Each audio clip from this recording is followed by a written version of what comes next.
ભગવાનની જય. અક્ષર પુરુષોત્તમ મહારાજની જય.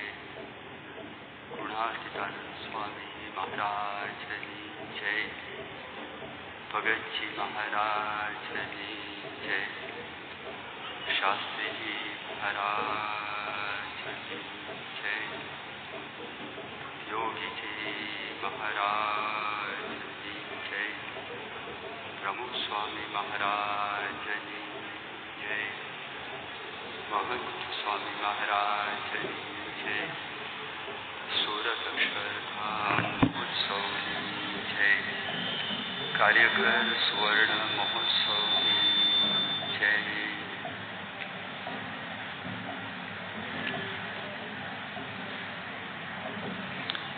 ગુણાતીતાનંદ સ્વામી એ વાતના આધારે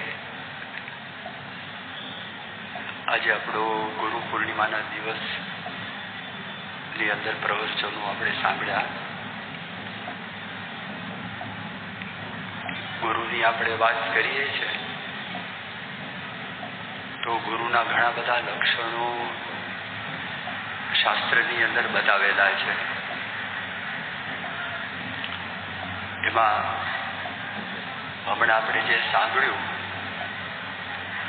કે ગુરુ કેવા હતા, ગુરુના પંડનું વર્તન કેવું હતું અને ગુરુ થકી જે શિષ્ય સમાજ તૈયાર થયો એ શિષ્ય સમાજ કેવો છે એના આધારે ગુરુની પરખ છે એ થતી હોય છે. તો હમણાં આપણે બે વાત સાંભળી અને હવે આપણે આખો જે એમનો શિષ્ય સમાજ છે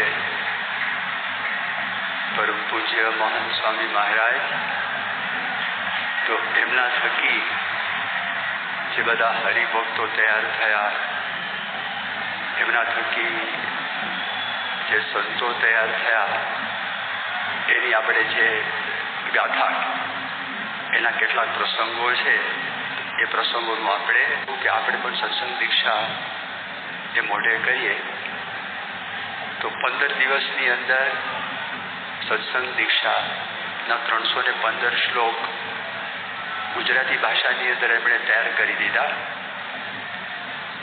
અને 3જા ધોરણની અંદર તે વખતે અભ્યાસ કરતો હતો એટલે સંસ્કૃત તો એના ઉચ્ચાર અઘરા પડે અને મોઢે કરવું પણ અઘરું પડે, પણ સંસ્કૃતની અંદર પણ 315 શ્લોકો એમણે મોઢે કરી દીધા. અને બાપાનો જે રાજીપો છે, બાપાનો રાજીપો પ્રાપ્ત કર્યો. પિતાજીની ઉંમર 38 વર્ષની અને 38 વર્ષની ઉંમરે એમના પિતાજીને હાર્ટ એટેક આવ્યો અને હાર્ટ એટેક આવી અને પોતે ધામમાં જતા રહ્યા. એમના માતુશ્રીની ઉંમર પણ નાની, સખત આઘાત લાગ્યો અને ઘરમાં બધા રડતા હતા. તે વખતે માત્ર 8 વર્ષની ઉંમરનો આ બાળક જ્યારે ચિતા ઉપર એમના પિતાજીનું શરીર હતું અને બધા રડતા હતા, તો તે વખતે આ વંદન ઠુમર એ એમની માતાને એ ઉપદેશ આપતા હતા અને ઉપદેશ દ્વારા આ વંદને બધાને શાંત કર્યા. પરમ પૂજ્ય મોહન સ્વામી મહારાજ તે વખતે નૈનપુરની અંદર બિરાજમાન હતા અને મોહન સ્વામી મહારાજને જ્યારે આ ખબર પડી તો ફોન દ્વારા એમને આશીર્વાદ આપ્યા. સંતોની જિજ્ઞાસા ઉત્પન્ન થઈ કે તે ઉપદેશ શું આપ્યો કે જેને કરીને તમારા માતુશ્રી છે, માતુશ્રી પણ શાંત થઈ ગયા. તો એમણે વાત કરી, એમણે કીધું આપણે બોલીએ તો છે દેહ નાશવંત છે, પણ અત્યારે એ વાત સાચી કરવાનો અવસર આવેલો છે. પછી એમણે બીજી વાત કરી, ગુણાતીતાનંદ સ્વામી વાતમાં લખ્યું છે જ્યારે મૂંઝવણ થાય ત્યારે સ્વામિનારાયણ સ્વામિનારાયણ એ મંત્રનું ઉચ્ચારણ કરવું. ત્રીજી વાત કરી, પપ્પા તો અક્ષરધામની અંદર ગયા છે, અક્ષર મુક્તની પંક્તિની અંદર બેઠા છે, તો અક્ષર મુક્ત માટે રડવાનું ના હોય, એના માટે શોક કરવાનો ના હોય, એ તો ભગવાનની સમીપની અંદર ભગવાનની પાસે જ બેઠેલા છે. પછી વાત કરી ભગવાન છે અત્યારે ભક્તોની પરીક્ષા કરે, અને અત્યારે તો મહારાજના વખતના જે ભક્તો છે એને યાદ કરવાના, અને જે સહનશીલ હોય એની ભગવાન વધારે પરીક્ષા કરતા હોય. આ બધા ઉપદેશ આ 8 વર્ષના બાળકે એમના માતુશ્રીને આપ્યો. હવે તમે વિચાર કરો, આખા વિશ્વની અંદર આપણે બધા સ્થાનની અંદર ફરીએ, એમના પિતાજી છે, પિતાજી એમનું ધ્યાન રાખે છે. માત્ર 38 વર્ષની ઉંમર છે અને અકાળે એમનું મૃત્યુ થયું. તે વખતે આ બાળક બધાને આશ્વાસન આપીને શાંત કરે છે. મોહન સ્વામી મહારાજ થકી આવો એક સમાજ છે, એક સમાજ તૈયાર કરો. દિલીપભાઈ જોશીનું નામ તો બહુ જાણીતું છે.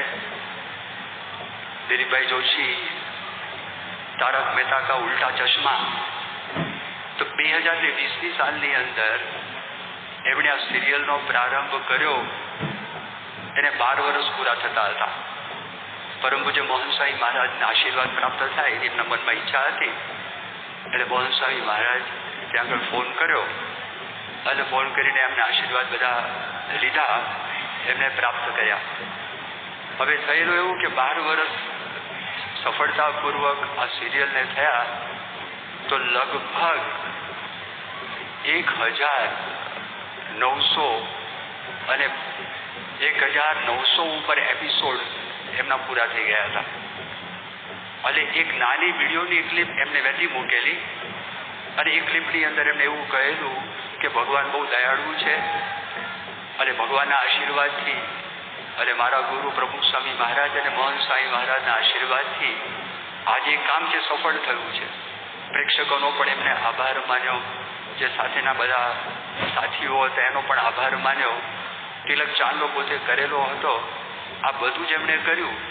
અને ત્યાર પછી એમણે ઇન્સ્ટાગ્રામ છે એ પોતાનો બંધ રાખેલો હતો, પણ આ પતી ગયા પછી એમને ઇન્સ્ટાગ્રામ જેવો ચાલુ કર્યો તો 3 દિવસની અંદર, માત્ર 3 દિવસમાં 3 લાખ એના ફોલોઅર્સ થઈ ગયા. અને એ બધાને એમણે એક જ વાત કરી છે કે મારા ગુરુ પ્રભુ સ્વામી મહારાજ અને મોહન સ્વામી મહારાજના આશીર્વાદથી આ થયું છે. અક્ષરતીર્થ સ્વામી પોતે કોન્ફરન્સ કોલની અંદર હતા, અને અક્ષરતીર્થ સ્વામી એમણે પોતે બાપાને વાત કરી, સ્વામી નિયમિત ધર્માદો કરે છે. એમણે બીજી વાત કરી કે સ્વામી આ નિયમિત કથા વાર્તાનો લાભ લે છે. ત્રીજી વાત કરી પારાયણ છે, પારાયણનો પણ લાભ લે છે. અને એના બધા જ નિયમ ધર્મ સાચવી અને આ બધું શૂટિંગનું કામ કરે છે.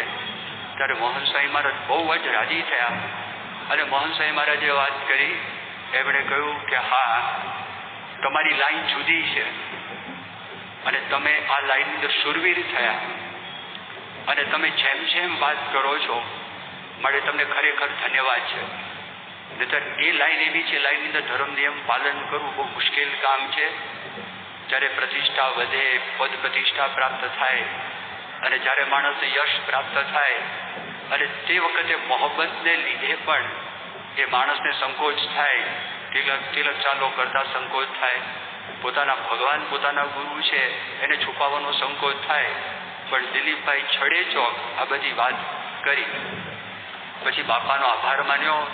એમણે કીધું કે સ્વામી સવારે 8 વાગે હું ઘરમાંથી નીકળું છું, અને 8 વાગે નીકળતા પહેલા હું પૂજા કરું છું, આરતી કરું છું, અને એ બધું બત્યા પછી અને હું જ્યારે ગાડીમાં બેસીને શૂટિંગના સ્થાન ઉપર જતો હોઉં તો તે વખતે આપની લાઈવ પૂજા ચાલતી હોય, અને આપના મને દર્શન થાય. મારો એટલો બધો સરસ આખો દિવસ જાય, મને આપના દર્શન પ્રાપ્ત થાય. હવે એક આ નામાંકિત સેલિબ્રિટી કહેવાય. આજે આપણે વિચાર કરીએ, આપણે તમને વાત કરી 2020ની વાત કરી, બીજા 4 વર્ષ પણ થઈ ગયા. હજી સક્સેસફુલ આ સફળતાપૂર્વક આ તારક મહેતાના ઉલ્ટા ચશ્માની સિરિયલો ચાલે છે. તો 2,500 કરતાં પણ એ જે વધી ગઈ હશે, પણ આજે પણ એ વ્યક્તિ આપણે ત્યાં આગળ આવે, રવિવારની સભામાં હાજર હોય તો એ પણ પોતે ભરે, અને એક સામાન્ય ભક્ત હોય એ ભક્તની જેમ બધું સાંભળે. તો આ જે નિર્માની પણ આ સત્સંગના સંસ્કાર આ ભગવાનની અંદર શ્રદ્ધા આ બહુ દુર્લભ કામ છે. જો સાચા ગુરુ આપણને પ્રાપ્ત થાય તો જ બની શકે, બાકી આ વસ્તુ છે આ વસ્તુ બની શકે નહીં. સંજયભાઈ પરીખ છે, અમદાવાદની અંદર આપણી સંસ્થાનો બાંધકામ વિભાગ એનો પ્લાનિંગ સેલ છે. એ પ્લાનિંગ સેલની અંદર 1989 સાલથી લગભગ આટલા બધા વર્ષોથી ત્યાં આગળ સંજયભાઈ પરીખ એ પોતે સેવા આપી રહ્યા છે. બહુ હોશિયાર, એલડી એન્જિનિયરિંગ કોલેજમાંથી સિવિલ એન્જિનિયરિંગનો અભ્યાસ કર્યો. ત્યાર પછી કાનપુર આઈઆઈટી એમાંથી પોતે માસ્ટર્સનો અભ્યાસ કર્યો. ભારતની જે નામાંકિત કોલેજ કહેવાય 5 આઈઆઈટી, એમાંની એક આઈઆઈટી કાનપુર આઈઆઈટી, એમાંથી પોતે સોઇલ એન્ડ ફાઉન્ડેશન એમાં માસ્ટર્સ ડિગ્રી પ્રાપ્ત કરી. અને આપણા સેંકડો મંદિરો એના બાંધકામ સાથે એ પોતે સક્રિયપણે સંકળાયેલા. હવે આ બધી વાતો સરકારને પણ ખબર પડે એટલે મધ્યપ્રદેશની અંદર નર્મદા નદી ઉપર એક બહુ જ મોટો પ્રોજેક્ટ કરવાની ઈચ્છા સરકારના મનની અંદર હતી. અને ઓમકારેશ્વર મહાદેવ છે તો ત્યાં આગળ શંકરાચાર્યજીને એ જ્ઞાન થયું હતું. એ સ્થાન ઉપર શંકરાચાર્યજીની 108 ફૂટ ઊંચી મૂર્તિ છે, એની પ્રતિષ્ઠા કરવી. એ જ્યારે આ પ્રસંગની વાત કરું તે વખતે અત્યારે જે મૂર્તિ છે મૂર્તિ પ્રતિષ્ઠિત થઈ ગઈ છે ત્યાં મૂકેલું. ત્યાં એક યુનિવર્સિટી બનાવવાના છે, ત્યાં એક્ઝિબિશન્સ પણ બનાવવાના છે. હવે તે વખતે એ પહેલા ભોપાલની અંદર લગભગ અલગ અલગ ફિલ્ડના એક્સપર્ટ 30 વ્યક્તિઓને મધ્યપ્રદેશની સરકાર આશીષ અગરવાલ કરીને આઈએએસ ઓફિસર હતા એની નિમણૂક કરી. એની નીચે એ લોકોને બોલાવેલા, મિટિંગ થઈ અને સારી રીતે બધી મિટિંગ થઈ.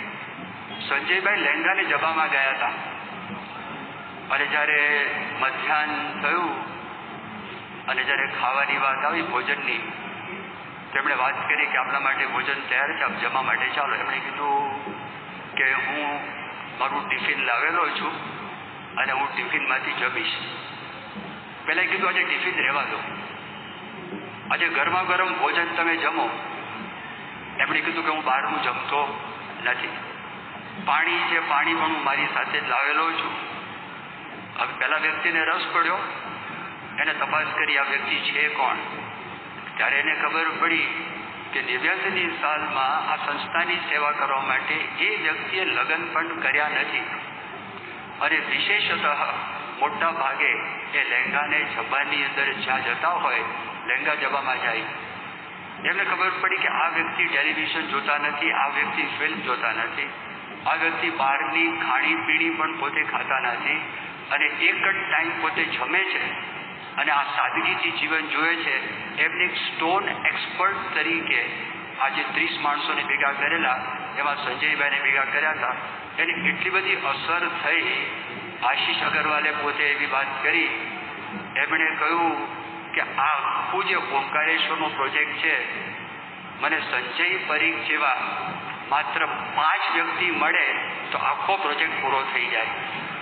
અને આજે વાત કરી તો એ મહંત સ્વામી મહારાજની દયા, આગળ પ્રમુખ સ્વામી મહારાજની કૃપા અને એ જે લાઈન ચાલુ છે એના એ સંસ્કાર.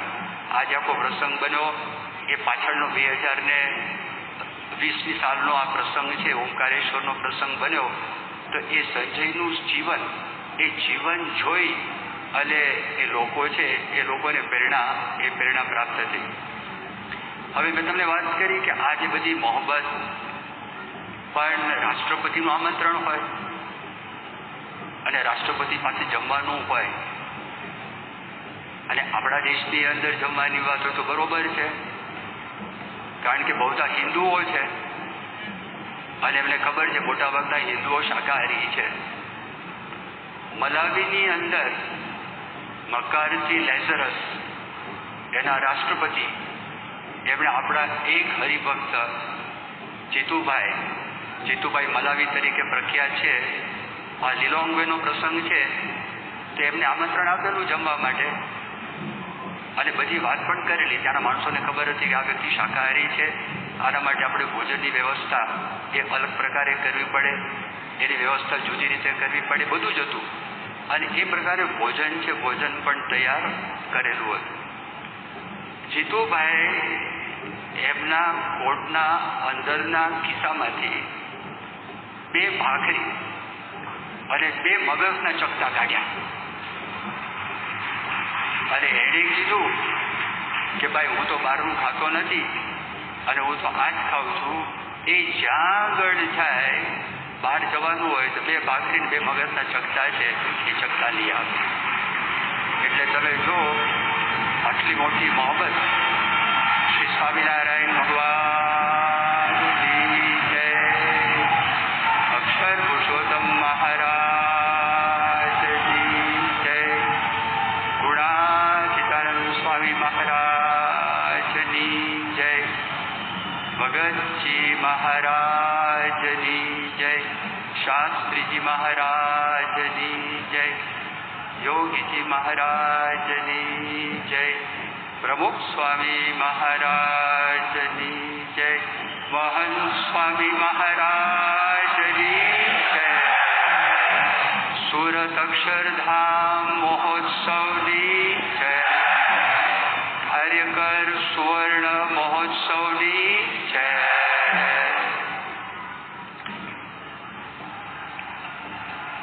આપણે વાત કરતા હતા, જીતુભાઈ મલાવીની વાત કરતા હતા, તો એમના જીવનની અંદર પણ આપણે જો આવો પ્રસંગ ઉપસ્થિત થયો, તે પ્રસંગની અંદર પણ એ પોતે દ્રઢતા રાખી. આ બધી અઘરી વાત છે, જ્યારે પરીક્ષાઓ થાય ત્યારે મુશ્કેલ પડે. એવી રીતે બીજા એક કર્નલ મનીષભાઈ મોદી કરીને, એનો પ્રસંગ પણ જબરજસ્ત પ્રસંગ છે. 2003ની સાલની અંદર જે મનીષભાઈ, એમને મિલિટરીની અંદર પ્રમોશન મળવાનું હતું. તો જે એમનું પોઝિશન હતી, એ પોઝિશન કરતાં આગળની પોઝિશન કેપ્ટનની હતી. તો કેપ્ટન તરીકે એમને પ્રમોશન પ્રાપ્ત થવાનું હતું. હવે એમાં તે વખતે આ બધી મિલિટરી છે, તો એની એક ટ્રેડિશન છે, એક પ્રણાલિકા છે. તો એક ટ્રેડિશન અને પ્રણાલિકાની અંદર એવું છે કે જ્યારે કેપ્ટન છે, તો કેપ્ટનનું એમને પ્રમોશન પ્રાપ્ત થાય તો તે વખતે દારૂનું એક વાસણ લે અને દારૂના વાસણની અંદર એ કેપ્ટનનો અહીંયા ખભા ઉપર જે એપલેટ છે, એનો જે સ્ટાર હોય, તો એ સ્ટાર મૂકવાનો હોય તો એ દારૂની અંદર બોળે અને દારૂમાં પડે. પછી જે વ્યક્તિને પ્રમોશન મળવાનું હોય તો એ વ્યક્તિએ દારૂ બધો પી જવાનો. એટલે આખું ફંક્શન થયું. એના કમાન્ડિંગ ઓફિસર હતા, તો કમાન્ડિંગ ઓફિસરને એમણે વાત કરી અને કમાન્ડિંગ ઓફિસરને એમણે કહ્યું કે ભાઈ જો હું દારૂ પીતો નથી, હું BAPSનો સત્સંગી છું, મારા મોઢાની અંદર દારૂ જાય નહીં. એ વખતે એમને વાત છે ને હળવાશથી લીધેલી. જ્યારે ફંક્શન થયું, ઘણા બધા લોકોને આમંત્રણ આપેલું હતું ભોજન માટેનું, અને ભોજન માટેનું આમંત્રણ આપેલું અને એમાં પછી આ પ્રસંગ ઉપસ્થિત થયો. એણે કીધું કે सॉरी कि मैं नहीं ले सकता हूँ, मैं शराब नहीं पीता हूँ, मैं BAPS का अनुयायी हूँ और मेरे गुरु की मना है, મારા ગુરુની ના છે એટલા માટે નહીં લઈ શકું. બહુ રકઝક ચાલી. એણે કીધું એક કામ કરો, મારું માન રાખવા માટે 1 ટીપું લો. આપણે કીધું મારા માટે 1 ટીપું 1 બોટલ સરખી છે. પહેલાં કીધું કે તમને પ્રમોશન નહીં મળે. આપણે કીધું વાંધો નહીં, મને પ્રમોશન નહીં મળે તો અત્યારે મારી જે પોઝિશન છે એની અંદર હું રહી અને આપણા દેશની સેવા કરીશ, પણ મારા નિયમનો ત્યાગ કરી અને મારે પ્રમોશન જોઈતું નથી. હવે એમને પ્રમોશન ના આપ્યું. કમાન્ડિંગ ઓફિસર ઘરે ગયા, બધા માણસોને વાત કરી દીધી કે ભાઈ તમને જમવા માટેનું આમંત્રણ હતું, મને પ્રમોશન મળ્યું નથી, તમે લોકો જમીને ઘરે બધા જતા રહો.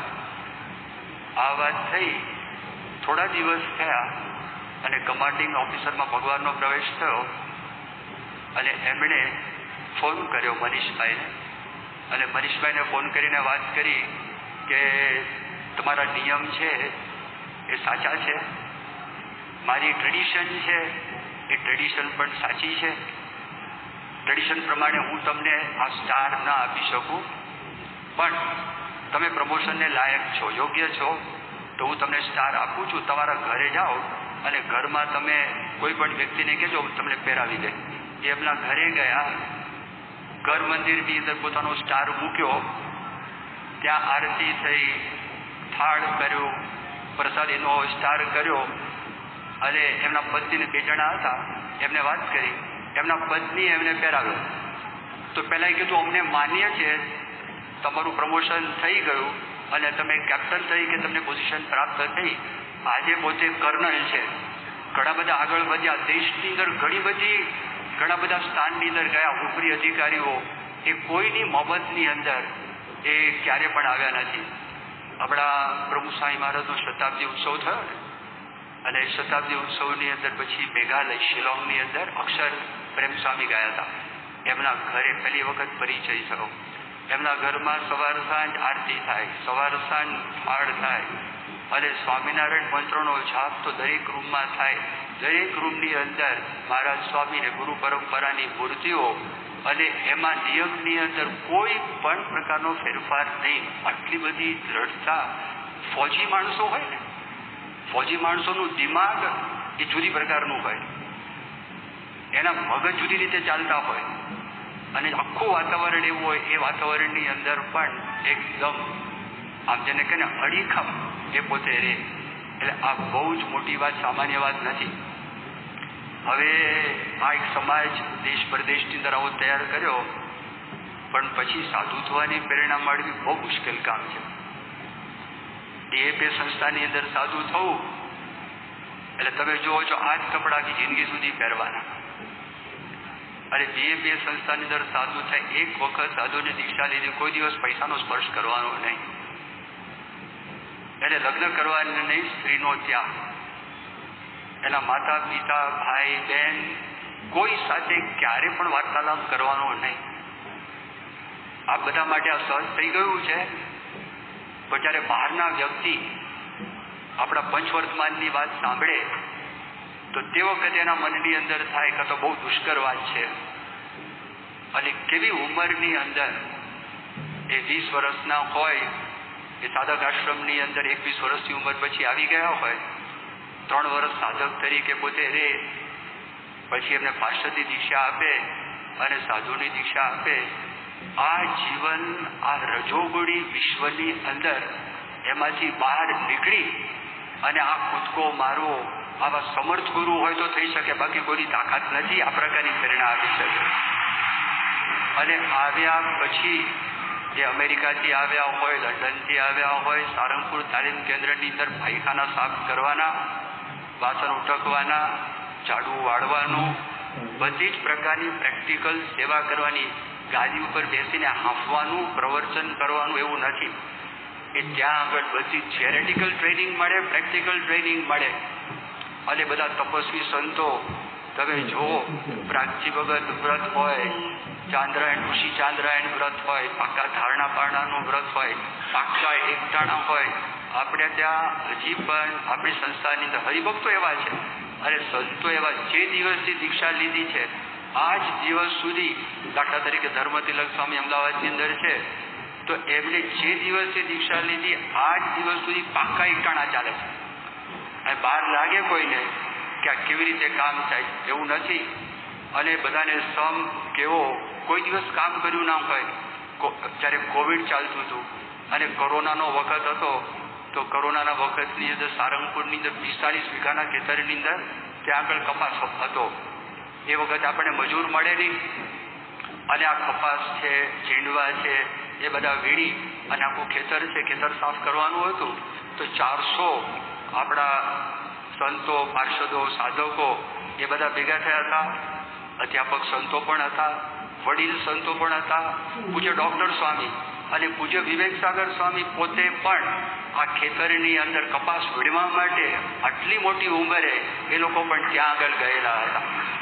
અને માત્ર 6 કે 7 દિવસની અંદર સંપૂર્ણ આ ખેતર છે સ્વચ્છ કરીને આપ્યું. અને જ્યારે ખેતરની અંદર સેવા કરતા હતા તો સેવાની અંદર કોઈ કીર્તન ગાન કરે, કોઈ 64 પદી બોલે, કોઈ સ્વામિનારાયણ મંત્ર છે એની ધૂન કરે, કોઈ ગુણ કથન કરે અને કોઈ ગોષ્ઠી કરે. અને આ બધો જે સમય ભગવાનની ભક્તિ કરતા કરતા, ભગવાનનું ભજન કરતા કરતા આ બધા સેવા કરતા હતા. 6-7 દિવસની અંદર આ સંપૂર્ણપણે આ જે ખેતર છે, ખેતરને પોતે એ સ્વચ્છ કરી નાખ્યું.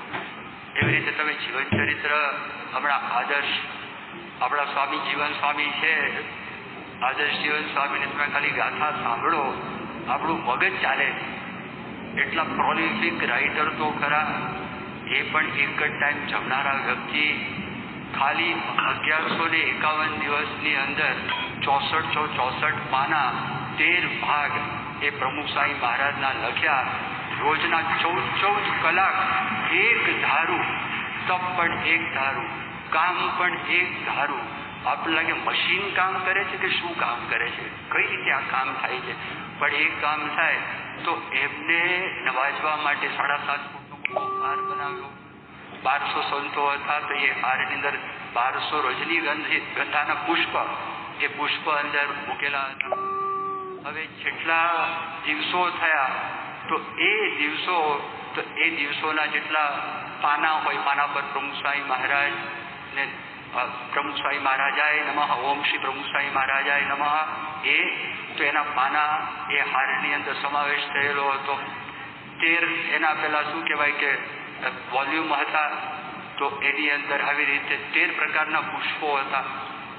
અને એવી રીતે બધા જે સંતો અને પાર્ષદો, સાધકો એ ભેગા થઈ અને આ હાર બનાવેલો હતો. પરમ પૂજ્ય મોહનસાઈ મહારાજ નૈનપુરમાં હતા. એ હાર છે એ હાર જે આગળ મોહનસાઈ મહારાજને અર્પણ કર્યો. મોહનસાઈ મહારાજ આદર્શ જીવન સ્વામીને વડીલ સંતોને હાર અર્પણ કર્યો. હવે ત્રીજી વાત આવે છે સદગુરુ સંતો. સદગુરુ સંતો તો ધારો કે હું એમને આપને એવી વાત કરું કે પરમ પૂજ્ય મોહનસાઈ મહારાજે તૈયાર કર્યા છે, તો મોહનસાઈ મહારાજને પોતાને સંકોચ થાય અને સદગુરુ સંતો તો રાજી થાય. પણ આવો એક પ્રસંગ બનેલો 1972-73 સાલ છે. મુંબઈની અંદર પોદાર કોલેજ છે અને પોદાર કોલેજની અંદર પ્રેમ સ્વરૂપ સ્વામીએ એક ડ્રામા લખેલો હતો. એમાં નૈકાશ્રયો વિઘાતક એ ડ્રામાનું નામ હતું. અને એ ડ્રામાની અંદર એવા શબ્દો આવતા હતા કે અત્યારે પ્રમુખ સ્વામી મહારાજનો મહિમા તો હતો જ, પણ કે સંત સ્વામી, બાળમુકુંદ સ્વામી, મોહન સ્વામી, ડૉક્ટર સ્વામી, કોઠારી સ્વામી, ત્યાગવલ્લભ સ્વામી જેવા સદગુરુ સંતો પણ એમનું ધ્યાન, પૂજન, વંદન કરે છે. અને પ્રમુખ સ્વામી મહારાજ ઓડિયન્સમાં બેઠા હતા અને ઓડિયન્સમાં બેઠા હતા અને તે વખતે પ્રમુખ સ્વામી મહારાજે આ સાંભળ્યું અને જેવા દાદર મંદિરે પહોંચ્યા અને પ્રમુખ સ્વામી મહારાજ બોલ્યા કે આ છે ને ધ્યાન, પૂજન, વંદન કરે છે ને એ કાઢી નાખવાનું. ખાલી તમારે એવું કહેવાનું કે મહિમા સમજે છે, પણ હકીકતની અંદર જોવા માટે જાઓ એ પ્રમુખ સ્વામી મહારાજ બોલતા હતા. એવી રીતે મોહન સ્વામી મહારાજ પણ કે જ્યારે પ્રમુખ સ્વામી મહારાજ પ્રત્યક્ષ હતા અને ડૉક્ટર સ્વામી રોજ મોહન સ્વામી મહારાજને દંડવત કરવા આવે, બીજા સદગુરુ સંતો પણ જાય તો મોહન સ્વામી મહારાજ વાત કરે, મને એટલો બધો સંકોચ થાય, પણ જ્યારે દંડવત કરે મનથી હું એમને અવશ્ય દંડવત કરી લેતો હતો એમની સામે જ. એટલે એ ગુરુનો ભાવ અને શિષ્યનો ભાવ. હવે શિષ્યના ભાવની વાત કરીને પ્રમુખ સ્વામી મહારાજ એવું બોલે આવું ન લખું, પણ પરમ પૂજ્ય ડૉક્ટર સ્વામી, બધા સદગુરુ સંતો અહીંયા બેઠા છે, ઉપસ્થિત છે. એ રોબિન્સનું અક્ષરધામ તૈયાર થયું અને ત્યાં આગળ બધા પ્રાર્થનાનો એક ત્યાં ઓકેશન હતું અને સ્ટેજ ઉપર બધા સદગુરુ સંતો પ્રાર્થના કરતા હતા. એમાં પૂજ્ય ડૉક્ટર સ્વામી મોહન સ્વામી મહારાજ પાસે હાથ જોડી અને પોતે એવું બોલ્યા, એમણે વાત કરી, આપ મારા ગુરુ છો, આપ મારા ગુરુ છો. એક પ્રસંગ એવો થયો ગોંડલની અંદર 2016ની સાલમાં દિવાળીના દિવસો હતા અને પછી પરમ પૂજ્ય મોહન સ્વામી મહારાજ મૈસૂરનો પ્રસાદ આપતા હતા. ડૉક્ટર સ્વામી લેવા માટે ગયા, સેવક સાથે વાત કરી કે સ્વામી આ છે ને ગાયના ઘીમાં મૈસૂર બન્યો નથી. એટલે ડૉક્ટર સ્વામી જ્યારે ઘી અંગીકાર કરે તો ગાયનું ઘી હોય એ જ સ્વીકાર કરે. ડૉક્ટર સ્વામી કે અહીંયા જોવાનું ન હોય, આ અક્ષરધામથી આ પુરુષ આવ્યા છે, એ જે આવે લઈ લેવાનું અને આ બધું જ દિવ્ય છે. આવા બધા જ પ્રસંગો તમે જુઓ તો કોઠારી સ્વામીના જીવનમાં, ત્યાગવલ્લભ સ્વામીના જીવનમાં, ઈશ્વર સ્વામીના જીવનમાં, વિવેકસાગર સ્વામીના જીવનમાં ઘનશ્યામ બાબાના જીવનમાં, દરેકના જીવનમાં જેવા પ્રભુ સ્વામી મહારાજમાં જોડાયેલા હતા એવો ને એવો જ ભાવ આજે મહંત સ્વામી મહારાજમાં છે. આ એક બહુ જ અતિ અલૌકિક અનોખી ઘટના છે. એટલે આવો એક સંત સમાજ, આવો એક શિષ્ય સમાજ મહંત સ્વામી મહારાજ આપણને તૈયાર કર્યો છે. એટલે એ આદર્શ ગુરુ છે. એમના પણના વર્તનની વાત થઈ, એમના ગુરુઓની પણ વાત થઈ, એમના શિષ્ય સમાજની પણ વાત થઈ. આવા ગુરુ આપણે પ્રાપ્ત થયા છે. આપણા પર અનંત ઉપકાર છે, અનંત ઋણ છે. કોઈ દિવસ આ ઉપકાર કે ઋણ આપણે ચૂકવી શકીએ એમ છે નહીં. પણ આપણે એમના ગુણાનુવાદ ગાઈએ અને સાંભળીએ તો ભગવાન સ્વીકાર કરે કે થોડું ઘણું ઋણ છે, અદા થયેલું છે, પણ એમની રુચિ મરજી પ્રમાણે આપણે વર્તી શકીએ એ પ્રાર્થના. શ્રી સ્વામિનારાયણ ભગવાનની જય.